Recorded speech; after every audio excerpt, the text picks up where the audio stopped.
నమస్తే, welcome to special focus. ప్రభుత్వంతో సంబంధం లేదు, అధికారులు తెరవెనక పాత్ర పోషిస్తున్నారు. పోలీసులు అసలే కనిపించరు, సూత్రధారులు కనిపించరు, పాత్రధారులు అంతకన్నా అడ్రస్ ఉండరు. కానీ షిప్పుల రేషన్ బియ్యం పద్ధతిగా ఖండాంతరాలు దాటిపోతోంది. దీన్ని అడ్డుకునేవారు లేరు. దర్జాగా కాకినాడ పోర్టుకు చేరుతోంది పేదల బియ్యం.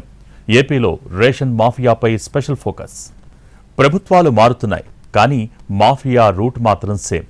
ఎవరు వచ్చినా ఎవరు పోయినా మా దారి రహదారి అంటూ రేషన్ బియ్యాన్ని అడ్డగోలుగా విదేశాలకు సరఫరా చేస్తున్నారు. అధికారులు ఇచ్చిపుచ్చుకోవటానికి అలవాటు పట్టడంతో గుట్టు రట్టవగానే గప్చుప్ అయిపోతున్నారు. ఆంధ్రప్రదేశ్లో రేషన్ బియ్యం అక్రమ రవాణా అడ్డగోలుగా సాగుతోంది. ఇంతకుముందు లారీల్లో మాత్రమే రేషన్ బియ్యం అక్రమ రవాణా అవుతుంది అనుకుంటే ఇప్పుడు పరిస్థితి షిప్పుల వరకు వచ్చింది. దీన్ని బట్టి రేషన్ మాఫియా ఏ రేంజ్లో రెచ్చిపోతోందో అర్థం చేసుకోవచ్చు.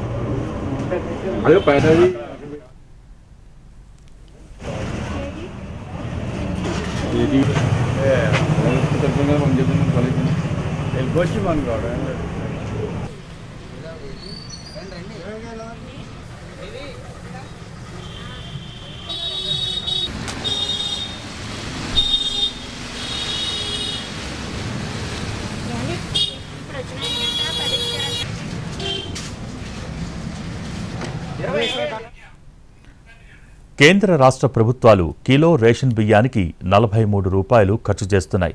రాష్ట్రంలో ఉన్న కార్డుదారులందరికీ 2,14,000 టన్నుల బియ్యం పంపిణీ చేస్తున్నారు.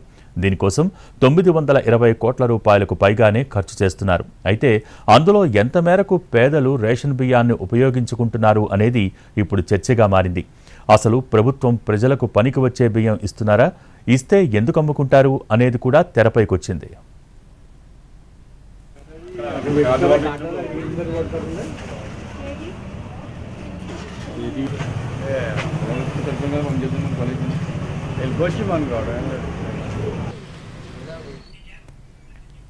బయట మార్కెట్లో దొరికేంత క్వాలిటీ కాకపోయినా ఒక మాదిరిగా ఉన్న బియ్యాన్నిచ్చినా కూడా సామాన్యులు అవే వండుకుంటారు.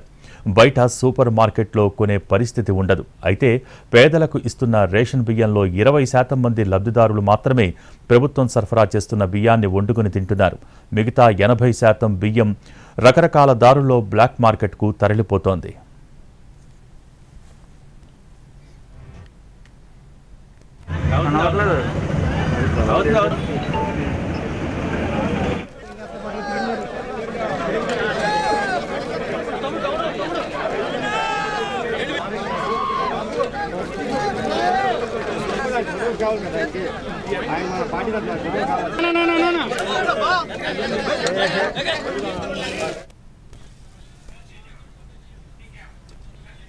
$736 కోట్ల రూపాయల విలువైన 1,71,000 టన్నుల బియ్యం బ్లాక్ మార్కెట్కు వెళ్లిపోతోంది.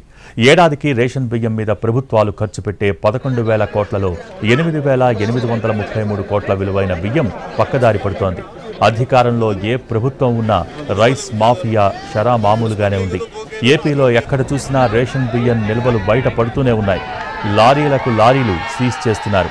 ఇది చాలదు అన్నట్టు రేషన్ కార్డుదారుల ఇళ్ల దగ్గరకు వచ్చి రేషన్ బియ్యాన్ని దర్జాగా కొనుక్కు వెళ్తున్న సందర్భాలు చాలా ఉన్నాయి.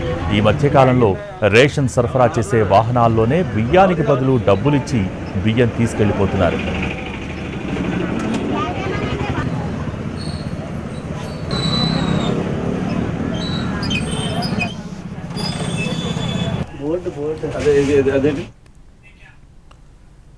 కేసులు పెట్టినా సరే రేషన్ బియ్యం అక్రమ రవాణా ఆగట్లేదు. ప్రజా పంపిణీ వ్యవస్థ ద్వారా పేదలకు కలిగే లబ్ధి కంటే మాఫియా జేబుల్లోకి చేరేదే అధికంగా ఉంది. పేదలు బియ్యాన్ని అమ్ముకోవటానికి కారణం తినగలిగే బియ్యం ఇవ్వకపోవడమేనని తెలుస్తోంది. ప్రభుత్వం సన్న బియ్యం ఇస్తే మధ్యతరగతి కుటుంబాల వరకు వాటిని ఉపయోగిస్తారు. దీనివల్ల బియ్యం ధరలు కూడా తగ్గుతాయి. అయితే ప్రభుత్వంపై అదనంగా 1,800 కోట్ల భారం పడుతుంది. 4 సభ్యులు ఉన్న కుటుంబానికి నెలకు 20 కిలోల చొప్పున రేషన్ బియ్యం ఇవ్వటం ద్వారా ప్రభుత్వం ఏడాదికి 10,320 కోట్లు ఖర్చు చేస్తుంది. 5 ఏళ్లలో 50,000 కోట్లకు పైగానే అవుతుంది. ఈ బియ్యాన్ని కార్డుదారులు 11 రూపాయల కంటే ఎక్కువకు అమ్మలేరు. అంటే 5 ఏళ్లలో 13,000 రూపాయలు మాత్రమే వస్తాయి. దాదాపు 37,000 రూపాయలు ఒక కుటుంబం మీద అక్రమార్కులకు కలిసి వస్తోంది. ఈ దోపిడీ వ్యవస్థీకృత మాఫియాలా తయారైంది. ఎక్కడ చూసినా కుప్పలు కుప్పలుగా పేదలు బియ్యం కనిపిస్తోంది. దళారులు, మిల్లర్లు కుమ్మక్కైపోయారు.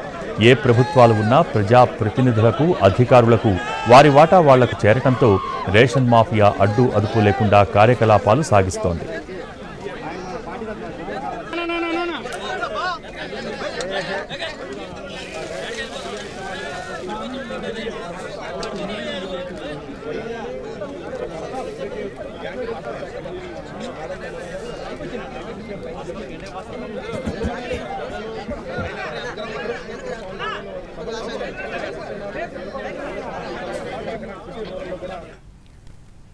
రేషన్ బియ్యం తరలిస్తున్న నౌకను తనిఖీ చేద్దామంటే తనను కూడా అధికారులు అనుమతించడం లేదన్నారు పవన్ కళ్యాణ్.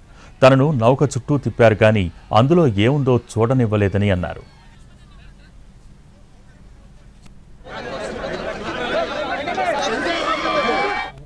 కాకినాడ పోర్టు కానీ ఏ పోర్ట్ అయినా కానీ అనుమతి ఇచ్చింది ఎక్స్పోర్ట్కి, అంతేగాని స్మగ్లింగ్ కాదు. ఇందాక లోపలికి వెళ్ళి కూర్చుంటే నన్ను ఎంత సహకారం లేదంటే నాకే as a deputy chief minister of Andhra Pradesh నాకే సహకరించాల. ఇక్కడున్న ఈ ఏమో పోర్ట్ అధికారులు షిప్ అక్కడ స్టెల్లా అనే షిప్ ఉంది, పైకి ఎక్కాలి. దాన్ని ఒక దాదాపు 6 కంపార్ట్మెంట్స్లో దాన్ని ఏముంటుందండి 6 కంపార్ట్మెంట్స్ 3 కంపార్ట్మెంట్స్ ఇది ఉంది. దాన్ని సీజ్ చేసి అక్కడ ఆఫ్ చేసాం. లోపలికి వెళ్ళి చెక్ చేద్దామంటే ఈ అనుకూలంగా లేదు మీకు పైకి ఎక్కడానికి అని చెప్పి అక్కడే తిప్పుతున్నాను నన్ను. అంటే దీని వెనక ఎంత డీప్ రూటెడ్ నెట్వర్క్ పనిచేస్తాం మీ అందరికీ అర్థం. పేదల దగ్గర కిలో రేషన్ బియ్యాన్ని 11 రూపాయలకు కొంటున్నాడు డీలర్. అతని దగ్గర వ్యాపారులు, ఎగుమతిదారులు 29 రూపాయలకు తీసుకుంటున్నారు. ఇక్కడి నుంచి అక్రమ రేషన్ బియ్యం ధర అమాంతం పెంచేస్తున్నారు. విదేశాలకు ఎగుమతి చేసే రేషన్ బియ్యం ధర కొన్నేళ్లుగా పెరుగుతోంది. ఈ బియ్యాన్ని పోర్టుల ద్వారా రవాణా చేస్తున్నా అడ్డుకునే వ్యవస్థే లేదు. కాకినాడ కేంద్రంగా బియ్యం అక్రమ రవాణా జరుగుతోంది అనేది బహిరంగ రహస్యం. తెర వెనుక పాత్రధారులు కనిపిస్తున్నా చర్యలు మాత్రం ఉండవు. ప్రభుత్వంతో మాకు సంబంధం లేదు అనేది రేషన్ మాఫియా ఓపెన్గా చెప్తున్న విషయం. ఎవరి లెక్కలు వాళ్లకు ఇచ్చేస్తే సరిపోతుంది అన్నది మాఫియా వాదన.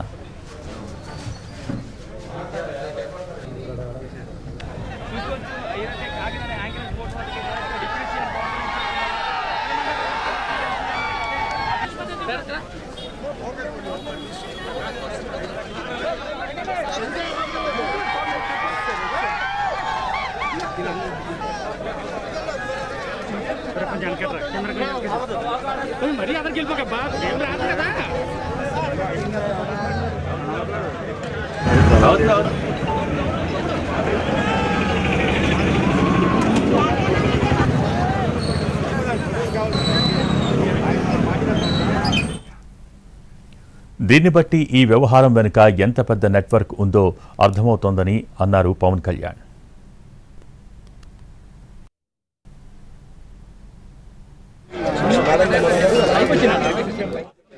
మనోహర్ గారికి ఆయన being a civil supplies minister నాకు ఏమి చేయాలి, నేను ఎన్నిసార్లు చేసిన యాక్షన్ ముందుకు వెళ్ళట్లేదంటే డిస్ట్రిక్ట్ సివిల్ సప్లైస్ అధికారిని పిలిచి నేను అడుగుతాను. రాగానే నేను ఇక్కడున్న సెక్యూరిటీ అధికారిని అడిగా, చెక్ పోస్టులో సెక్యూరిటీ అధికారి, మీకు పర్మిషన్ ఎవరు ఇచ్చారు, హూ చెక్స్ దిస్ అంటే మాకు నో అబ్జెక్షన్ సర్టిఫికేట్ ఉంది. ఎవరు ఇచ్చారు మీకు, దాని మీద అధికారికంగా ఏమైనా ఉత్తర ప్రత్యుత్తరాలు ఉన్నాయా? సమాధానం లేదు.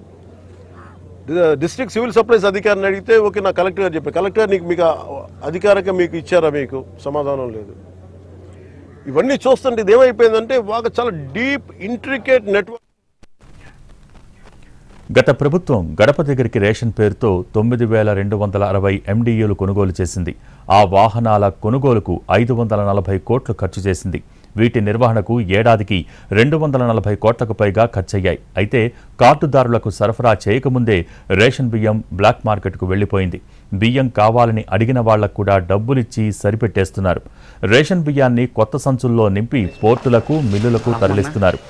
రేషన్ మాఫియాకు ఏ పార్టీ అధికారంలో ఉన్నా కూడా గ్రామ స్థాయి నుంచి ఎమ్మెల్యే వరకు మామూళ్లిచ్చి దందా కొనసాగిస్తున్నారు.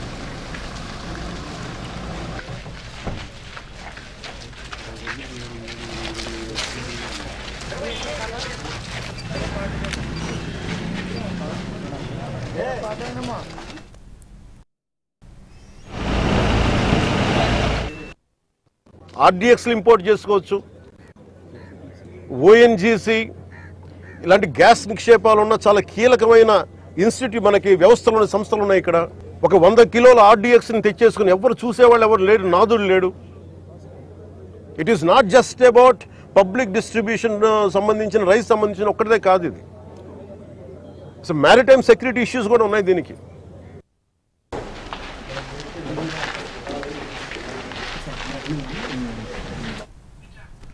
అధికారులకు వాళ్ల క్యాడర్ను బట్టి ఫిక్స్డ్ రేట్లు పెట్టారు.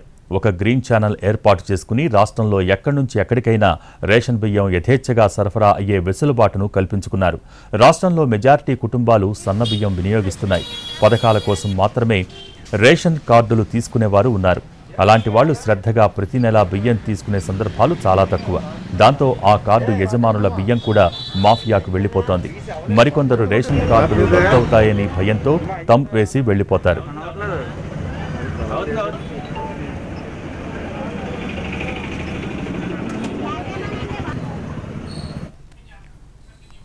అక్రమ రేషన్ రైస్ ఒక చైన్ సిస్టంలా మారింది. కిలో బియ్యానికి ప్రభుత్వం 43 రూపాయలు ఖర్చు చేస్తుంది.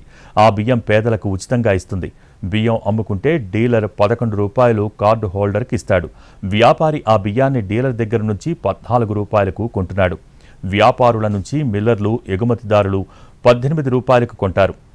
విదేశాలకు తరలించడానికి వెళ్లే సమయానికి కిలో 40 రూపాయలు చేరుకుంటుంది. ఇదే బియ్యం ఆఫ్రికా దేశాలలో 70 రూపాయలు కిలో పలుకుతుంది. ఆఫ్రికా దేశాలలో బియ్యానికి ఫుల్ డిమాండ్ ఉంది. దీనివల్ల సముద్రాలు దాటి బియ్యం చేరవలసిన చోటుకు చేరిపోతోంది. సొంతంగా నౌకలు కూడా ఏర్పాటు చేసుకుని తాము అనుకున్న చోటికి రేషన్ బియ్యాన్ని సరఫరా చేస్తున్నారు అక్రమార్కులు.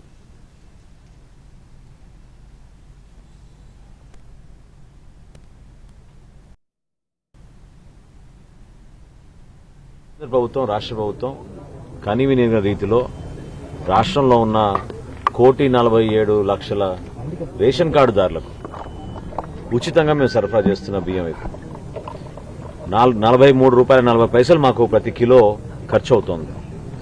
దాన్ని ఈ విధంగా దుర్వినియోగం చేసి పేద ప్రజల దగ్గర వీళ్ళే 8 రూపాయలకి 10 రూపాయలకి కొని అన్యాయంగా ఈ కార్యక్రమాన్ని వీళ్ళు ఒక చెడ్డ పేరు తీసుకొచ్చే విధంగా, ఇక్కడి నుంచి ఇతర దేశాలకి తరలించే విధంగా ఒక రాజమార్గం ఏర్పాటు చేసుకుని ఎక్కడికక్కడ మాఫియాలాగా వీళ్ళు ఏర్పాటైపోయారు.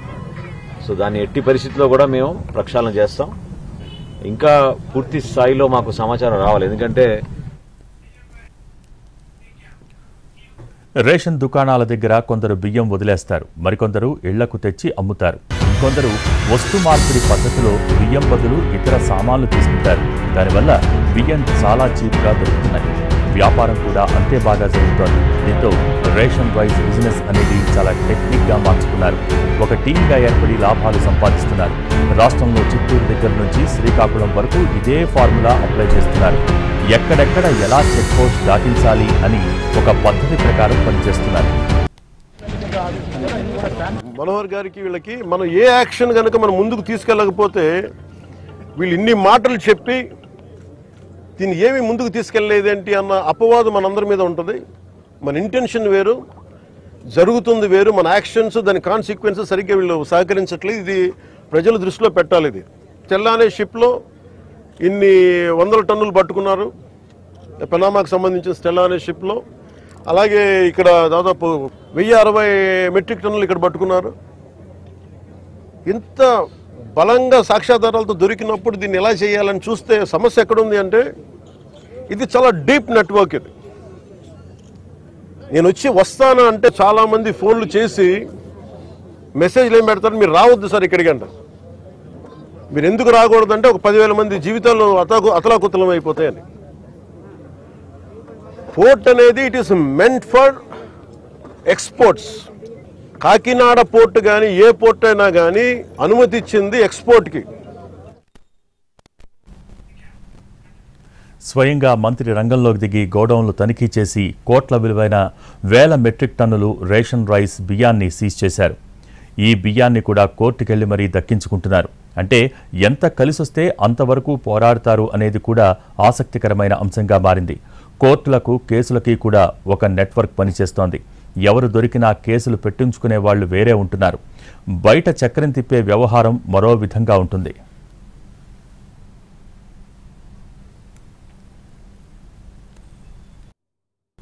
పోర్ట్ ఎవరి కంట్రోల్లో ఉంది?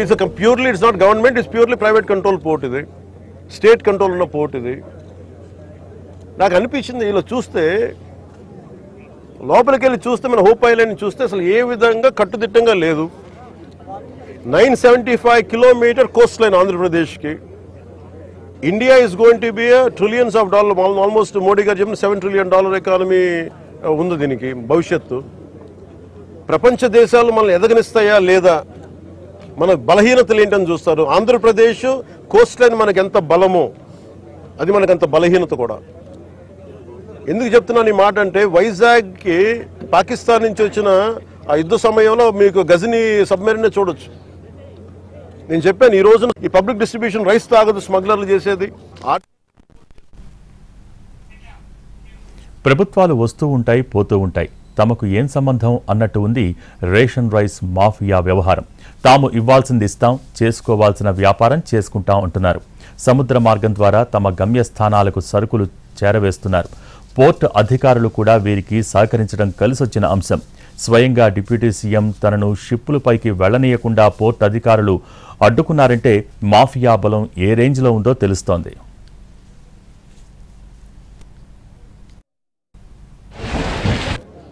ఉగ్రవాదులు కసాబ్ లాంటి ఎలా వచ్చాడు, ఎక్కడ మనకి కరాచీ నుంచి బోట్లో వచ్చి కాల్ చేశాడు. ఇండియాకి చాలా వల్నరబుల్ పాయింట్ అయిపోయింది మన దగ్గరికి వచ్చి ఉగ్రవాదులు వచ్చి రావడానికి. ఇది కేవలం నేను ఒక పీడిఎఫ్ ఈ పబ్లిక్ డిస్ట్రిబ్యూషన్ సిస్టమ్ రైస్ సంబంధించి ఒకటే నేను మాట్లాడలేదు. వెరీ వల్నరబుల్ రిపోర్ట్ ఇది. ఎవరు దీన్ని పట్టించుకునే ఇది లేదు. ఎస్పీ గారికి నేను వెరీ బిగినింగ్ రోజున చెప్పాను. ఎస్పీ గారికి నేనే స్వయంగా పిలిచి చెప్పా, ఇది వల్నరబుల్గా ఉంది report, please focus on it. అంటే ఇప్పుడు దాకా రిపోర్ట్ లేదు నాకు. ఇంకా కలెక్టర్ గారు ఇంకొంచెం ఇనిషియేటివ్ తీసుకొని చేయబట్టి మా మనోహర్ గారు, కొండబాబు గారు వీళ్ళందరూ కూర్చొని ఒక టీం లాగా పనిచేసి ఈ రోజు నేను పట్టుకోగలిగారు. ఇదివరకన్నా వెళ్ళి రేషన్ షాప్ డీలర్ దగ్గరికి పంపించేవాళ్ళేమో, కానీ ఈ ప్రభుత్వం వచ్చాక ఇప్పుడు ఏమైపోయింది, ఆ ration direct vans has become బస్తాలు వేసుకురావడం, పంపించేయటం, ఆ లబ్ధిదారులకే $300 ఇవ్వడం. ఇది ఏమైపోయింది, ఇది అందరికి ఒక ఆలవాలం అయిపోయింది, సోర్స్ ఆఫ్ ఇన్కమ్ అయిపోయింది. కొన్ని వేల కోట్లు దీని నుంచి వెళ్ళిపోతూ ఉన్నాయి. దారుణంగా ఆఫ్రికా దేశాల్లో దీన్ని $70 అమ్ముతారు. ఇందులో ఎవ్వరు చేసింది ఏం లేదు. 70 రూపాయలకి $73 అమ్ముతారు కేజీ. నాకు నిజంగా అనిపించింది ఏంటంటే, నిజంగా మనం ఈరోజు ప్రధానమంత్రి గారు చేసే ఈ విదేశాంగ విధానంలో మనం $70 కానీ ఆఫ్రికా దేశాలకి ఇవన్నీ మనకి ఇట్లాంటి తప్పులు జరగకుండా ఉంటే కనీసం $43 ఇస్తే మనం దేశ పరపతి పెరుగుద్ది. మనకి అన్యాయంగా అకారణంగా స్మగ్లర్ల చేతిలోకి వెళ్ళిపోతుంది. వీళ్ళకి ఎంత ధైర్యం అంటే వీళ్ళందరికీ కూర్చోబెట్టి కోర్టులకు వెళ్తారు. కోర్టులకు వెళ్ళి నా మీద ఒత్తిడి పెడతా ఉన్నారు. నా మీద కూర్చోబెట్టి మీరేం చేయలేరు ఇట్లా మాట్లాడుతున్నారు నాతోటి. నేను ఈరోజు ఇందాకే చెప్పాను, ఫస్ట్ దీనికి సంబంధిత పోర్ట్ ఎవరు, సీఈఓ ఎవరో, ఈ స్టేక్ హోల్డర్స్ ఎవరు, వాళ్ళకి నోటీసులు పంపించిన వాళ్ళకి ఆ షిప్ని సీజ్ చేయండి. నేను I want right a letter to home ministry. Amit Shah గారు లెటర్ రాద్దాం అనుకున్నాను. మొత్తానికి రేషన్ రైస్ మాఫియా ఒక వ్యవస్థీకృత మాఫియాలా తయారైంది. ఏ ప్రభుత్వం ఉన్నా వారికి సంబంధం లేదు. ప్రజాప్రతినిధులతో ములాఖత్ అయిపోతున్నారు. అధికారులు కూడా ఆ వ్యవహారంలో తమకు ఎందుకని సొమ్ములు తీసుకుని సైలెంట్ అయిపోతున్నారు.